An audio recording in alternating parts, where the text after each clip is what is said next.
नमस्कार दोस्तों, ममता बनर्जी पश्चिम बंगाल से आज दिल्ली में बेशर्म चुनाव आयोग को घेर लिया। पश्चिम बंगाल में बड़े स्तर पर एसआईआर के बहाने मृत घोषित करके लाखों लोगों का वोट काट दिया गया था। पश्चिम बंगाल में भारतीय जनता पार्टी और चुनाव आयोग के गठजोड़ से भारतीय जनता पार्टी सरकार बनाने की फिराक में है।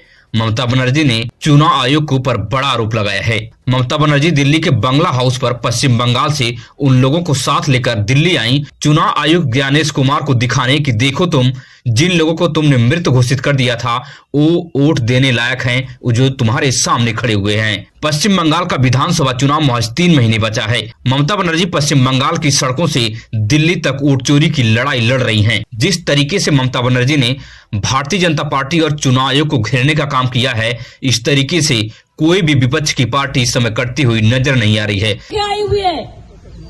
150 आदमी को डेथ हो गया है, उसका परिवार बात नहीं कर सकता है। मीडिया भाई सिर्फ और सिर्फ महल में बैठकर प्रेस कॉन्फ्रेंस किया जा रहा है, लेकिन कोई सड़क पर लड़ता हुआ नहीं नजर आ रहा है। ममता बनर्जी की जीत का यही सबसे बड़ा राज होगा पश्चिम बंगाल की विधानसभा चुनाव में।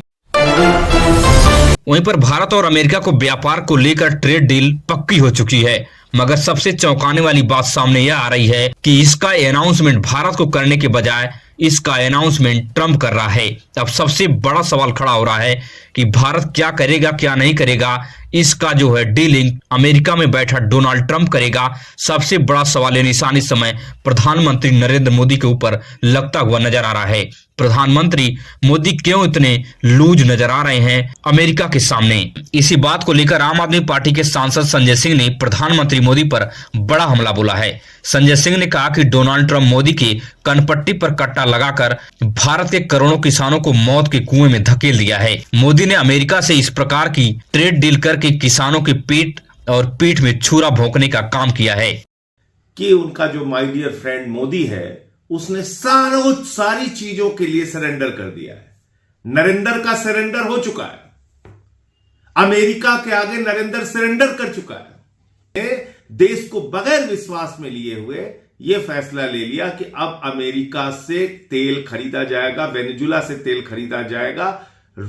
अब अमेरिका का कृषि उत्पाद भारत में सस्ता बिकेंगे, क्योंकि मोदी ने अमेरिका का कृषि उत्पाद पर टैक्स 0 कर दिया है। भारत के किसानों की मुश्किलें बढ़ती हुई नजर आ रही हैं इस प्रकार की डील होने के बाद। अब देखना है कि 2-4 महीने में इसका नजारा क्या देखने को मिलता है। इस ट्रेड डील के बाद प्रधानमंत्री मोदी जश्न मनाते हुए नजर आ रहे हैं। इसको भारतीय जनता पार्टी के लोग ऐतिहासिक फैसला बता रहे हैं।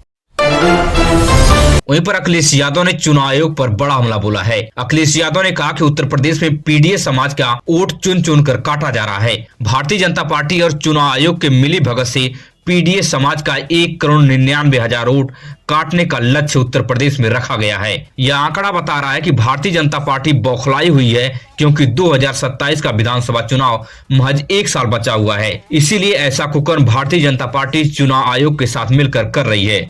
अब तो चुनाव आयोग को भारतीय जनता पार्टी का झंडा लगा लेना चाहिए अपनी बिल्डिंग पर।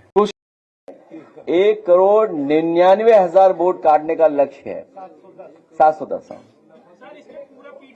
1,99,710 वोट काटने का लक्ष्य है, जो हमें इंफॉर्मेशन मिली है, जिसमें पेन ड्राइव विधानसभा स्तर पे बनी है। कमिश्नर और डीएम्स को इंस्ट्रक्शन मिल रहे हैं। एक्सेल आम जनता इन्हें हरा करके दिखाएगी, इसीलिए डायलॉग चल रहे हैं आज। वहीं पर असम का विधानसभा चुनाव बहुत करीब है, मगर तीसरी बार सरकार बनाने के लिए भारतीय जनता पार्टी अभी से जोरों शोरों से तैयारी करना शुरू कर दिया है। असम के मुख्यमंत्री हेमंता बिस्वा शर्मा ने इस वक्त ताबड़तोड़ बड़ी बड़ी रैलियां कर रहे हैं, और रैलियां देखकर लगता है कि तीसरी बार भी भारतीय जनता पार्टी को कामयाबी मिल सकती है। मगर हेमंता बिस्वा शर्मा ने ट्विटर पर पोस्ट डाला है और विपक्षी पार्टियों के ऊपर तंज कसते हुए नजर आ रहे हैं। हेमंता बिस्वा शर्मा ने ट्विटर पर लिखा है, the secret of my energy. इस बड़ी रैली को दिखाकर हेमंता बिस्वा शर्मा विपक्षी पार्टियों के ऊपर करारा तंज कसते हुए नजर आ रहे हैं, मगर असम में विपक्ष की पार्टी लूज कॉन्फिडेंस में नजर आ रही हैं। वहीं पर नगीना के सांसद चंद्रशेखर आजाद ने बिकाऊ मीडिया की बखिया उधेड़ दिया है। चंद्रशेखर आजाद ने कहा कि यह मीडिया सरकार के सभी कानूनों का फायदा गिनवाती है। मगर यूजीसी कानून का फायदा क्यों नहीं गिनवा रही है? यूजीसी के सपोर्ट में पटना में लाखों की संख्या में एससी, एसटी, ओबीसी समाज के लोगों ने सड़कों पर उतरा, मगर बिकाऊ मीडिया एक भी विजुअल टीवी पर नहीं दिखाया। हमारी और आपकी टैक्स से चलने वाला यह नेशनल मीडिया अब सवर्ण मीडिया बनकर ही रह गया है।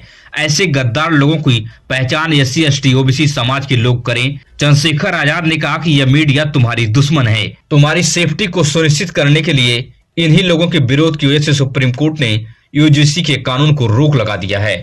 पत्रकार साथी जो सरकार के हर जो है कानून में उनकी अच्छाइयां गिनवा रहे थे, आज क्या हुआ? जब किसानों के खिलाफ कानून बनते थे तो आप अच्छाई गिनाते थे ना। जब एनआरसी पे कानून बना था, 370 पे कानून बना था, जब 3 तलाक पे कानून बना था, तो आप ही तो ना अच्छाई गिनवा रहे थे।